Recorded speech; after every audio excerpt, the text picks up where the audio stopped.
In today's video, I'm going to teach you how to back up your Shopify store.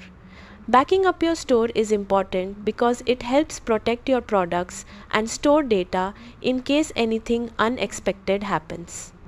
So, let's get started. First, log in to your Shopify admin dashboard. From the left sidebar, click on Products. Once the Products page opens, click on the Export button near the top right corner. A new window will appear giving you different export options.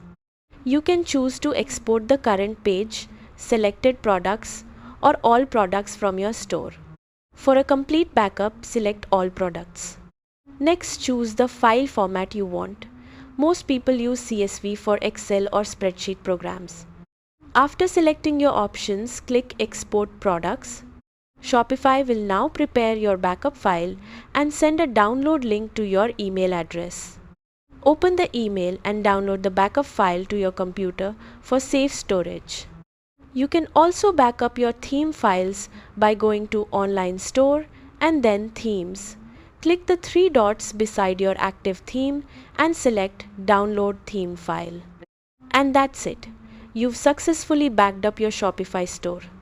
Thanks for watching and happy selling.